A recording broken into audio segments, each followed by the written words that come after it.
Nabasuhuje cyane ese umeze neza nongeye kuguha ikaze muri iki kiganiro. Uwo nkurikiye wowe ugiye kureba iyi video mwifurije kuyisoza kuko harimo byinshi biri bugufashe. Imana iguhereze umugisha kandi uramukoze neza cyane. Niba ari ubwa mbere kuri subscribe kugira ngo uzajye ukomeza kugezwaho n'izindi video tuzajye tubagezaho, tuzagira video nimwe ucikanwa. Urakoze cyane, urakoze kudukurikira, wakoze guhitamo kureba iyi video. Iyi video ngiye kwibwira wowe ugiye kuyireba nawe urimo kunyumva. Bijya kugeza ikiganiro nitwa Nigena Manase.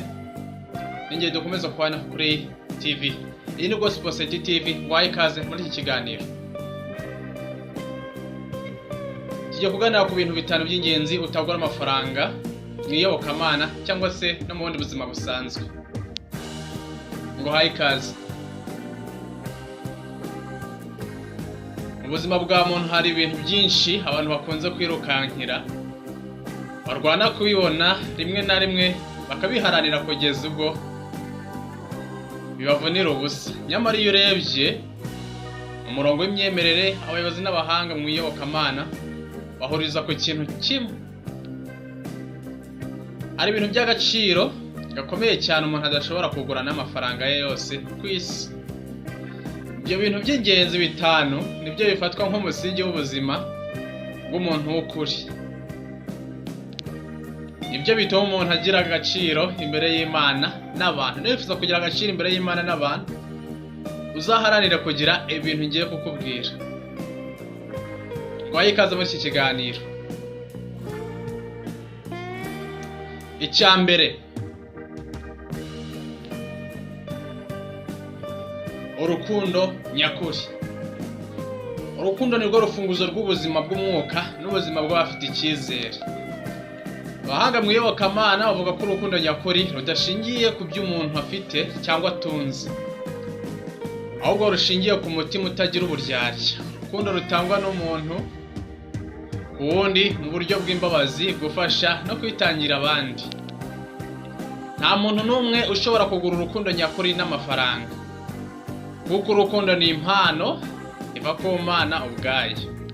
Bibiliya itubwira iki? Bibiliya iravuga iti urukundo rurihangana, rurakiranuka, ntirugira ishyari, ntirwirarira, ntirwishongora.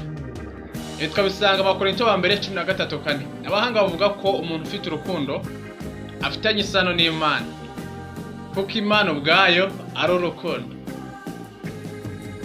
Icya kabiri, amahoro yo mu mutima. Amahoro ni ibintu buri wese yifuza, ariko abenshi bakayashakira mu bintu byo hanze, mu bukire, mu cyubahiro cyangwa mu butunzi.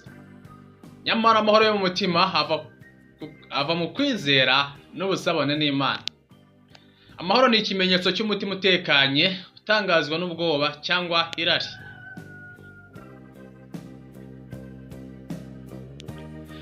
Umuhanga mu iyobokamana Auguste w'Hippo yaravuze ati umutima w'umuntu ntuzigera utekana kugeza aruhukiye mu Mana. Ibi bisobanura ko amahoro yo mu mutima ari impano y'Imana, atari igikorwa cy'amafaranga cyangwa icyubahiro. Amahoro ni umutungo udapfa kandi ni utuma umuntu abaho mu byishimo n'ituze n'iyo ari mu bikomeye. Tugeze ku cya gatatu. Wambaza ngo icya gatatu ni iki? Kwizera no gukomeza icyizere. Kwizera ni kimwe mu bintu by'ingenzi cyane byavuzwe n'abahanga bose mu iyobokamana. Kwizera n'icyizere umuntu agira. Kwizera ni icyizere umuntu agira mu kintu adashobora kubona n'amaso, ariko agashingira ku kwemera no kwiringira. Mu myemerere y'Abakristo, kwizera ni intambwe y'umutima ifasha umuntu kuguma ku manane y'ibintu bitameze neza. Kwizera ntabwo kugurwa amafaranga, ahubwo ni impano y'umwuka iva ku Mana. Nk'uko Bibiliya ivuga iti kwizera no kwiringira ibyo twiringiye ni uguhamya ibyiza tutarareba. Aya magambo hari umurongo ujyanye ijya gusaba muri Bibiliya mu Baheburayo 11 umurongo wa mbere urasangamo igisobanuro cyo kwizera cyari cyo. Abisilamu nabo bavuga ko imani, kwizera ari urugingo rukomeye rutuma umuntu ashyira umutima we ku Mana, agahagarara mu kuri n'imbabazi. Abahanga b'iyobokamana bose bahuriza ku kuba umuntu udafite kwizera aba asa n'utagira umutima, kuko kwizera ni moteri y'ubuzima bw'umwuka. Tugeze ku cya kane. Icya kane bambaza ngo ni ikihe?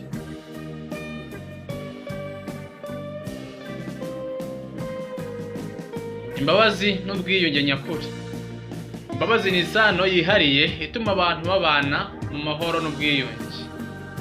Kugira umutima ubabarira abandi ni kimwe mu bintu bigoye, ariko ni nacyo kigaragaza ubugwaneza n'umutima wa kimuntu.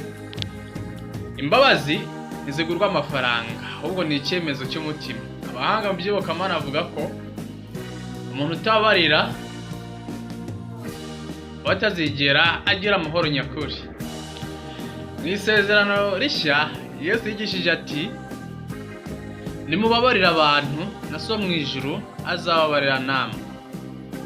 Umurongo bijyanye usanga muri Matayo 6:14. Imbabazi zituma umuntu akira ibikomere byo mu mutima, kandi zigashibukamo amahoro n'urukundo. Abahanga bavuga ko imbabazi ziri hagati y'abantu ariko zifitanye isano n'Imana, kuko imbabazi nyakuri ziba ku Mana. Tugeze ku cya gatanu. Wambaza ngo ni ikihe?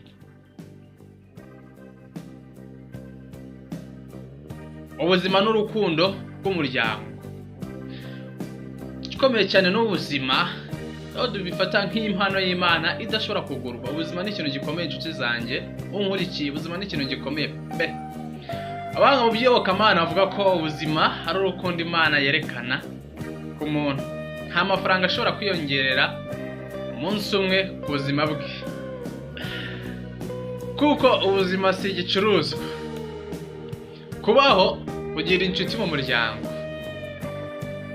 ni umugisha udasimburwa n'amafaranga. Muri iki gihe isi irimo guhatana, abantu benshi bibwira ko amafaranga ariyo atanga ibyishimo, ariko abahanga bagaragaza ko nubwo amafaranga agirira akamaro mu mibereho, atashobora kugura ubuzima habi. Urukundo rw'ababyeyi cyangwa ubusabane bw'umuryango, amafaranga ntashobora kugura ibyo ngibyo mubwishye. Niyo mpamvu abigisha b'iyobokamana basaba abantu gushyira imbere ubumuntu, urukundo n'ubufatanye mu miryango, kuko ari Imana ishima. Turacyakomeje. Sasa tugiye kugaruka ku bahanga bavuze ku byo namaze kubabwira. Icya mbere nabwo ko ari urukundo nyakuri. Uwitwa Mahatma Gandhi, umuhanga, yavuze ko Mahatma Gandhi, umuyobozi w'umwuka n'umwigisha w'amahoro wo mu Buhinde, washinze inyigisho z'ubugwaneza n'urukundo rutagira urugero. Tugaruka ku cyo yavuze. Yaravuze ati, aho hari urukundo hari Imana. Urukundo rutagira amafaranga nirwo rukiza isi. Isobanuro mu by'iyobokamana, abahanga benshi bemeza ko urukundo rutari urwo kwishakira inyungu, ari urwo kwerekana ishusho y'Imana mu bantu.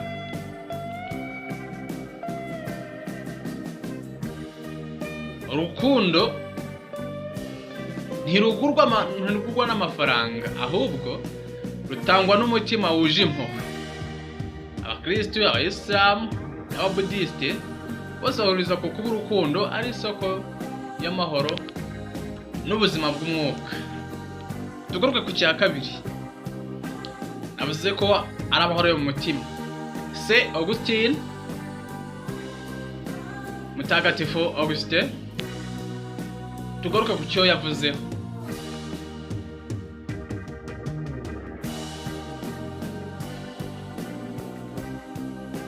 Uyu mutagatifu no mu kinyejana cya 4, umwanditsi n'umwigisha wo kuri kwa Bibiliya. Tugaruke ku cyo yavuze. Yaravuze ngo umutima w'umuntu ntuzigera utekana kugeza uruhukiye mu Mana. Ndasubiramo. umutima w'umuntu ntuzigera utekana kugeza uruhukiye mu Mana. Ibisobanuro mu by'iyobokamana, amahoro yo mu mutima ntava mu butunzi cyangwa mu byubahiro, oya, ahubwo ava mu kwiyegurira Imana no kwemera ibyo ufite.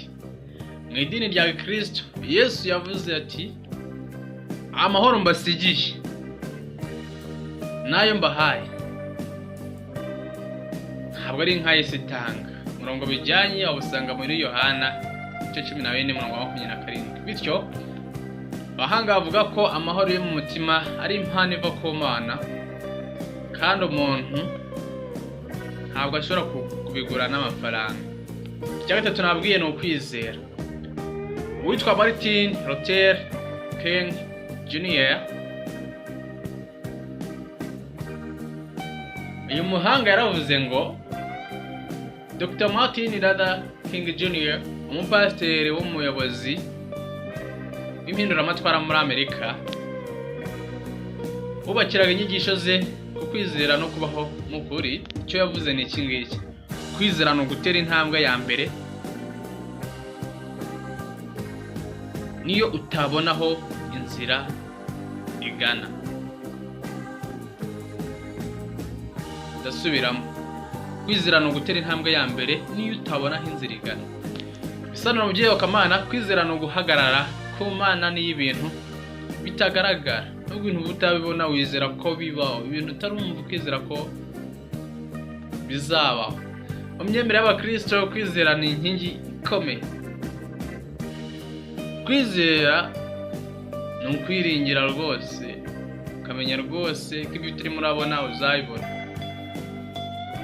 Igihamya cy'ibyiza tutareba, kuko wizera ko hari ibyiza bihari ariko utarimo urabireba. Ibyo ngibyo bisanga mu Baheburayo 11:1. Urasanga umurongo ujyanye no kwizera ndetse n'igisobanuro cyanya cyo kwizera.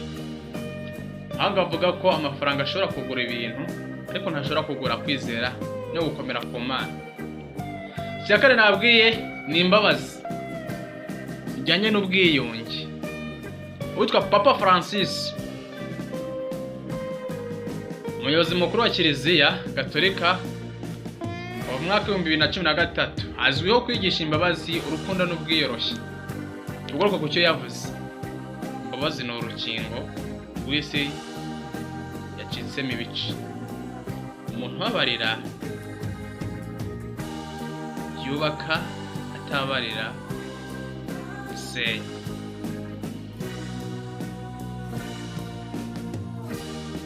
Ndasubiramo, yaravuze ngo imbabazi ni urukingo rw'isi yacitsemo ibice. Umuntu ubabarira yubaka, atabarira asenya. Bisobanura mu by'iyobokamana, imbabazi ni ishingiro ry'ubwiyunge hagati y'abantu n'Imana. Abahanga bavuga ko nta mafaranga ashobora kugura umutima ubabarira, kuko imbabazi nyakuri zituruka ku rukundo rwinshi. Yesu yaravuze ati, nimubabarire abantu na so mu ijuru azababarira namwe. Umurongo bijyanye awusanga muri Matayo 6:14. Abayisilamu nabo bigisha ko Allah niwe musamahezi w'ukuri, bityo imbabazi zigahabwa ku buntu.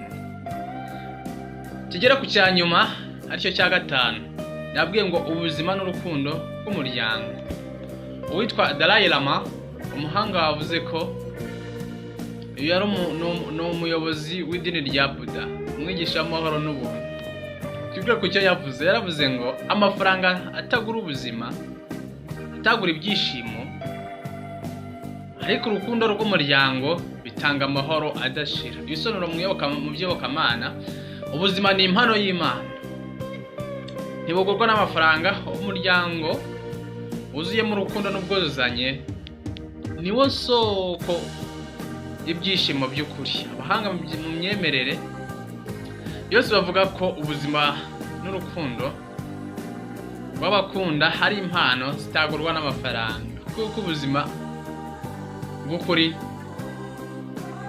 bw'ukuri bushingiye ku kwizerana no gufashanya.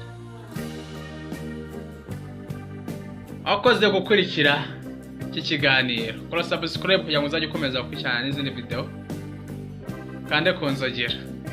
Je mwabanye nitwa nije na Manasi, kwandikira muri comment nari icyo wifuza tugezaho cyangwa se hari icyo watubwira.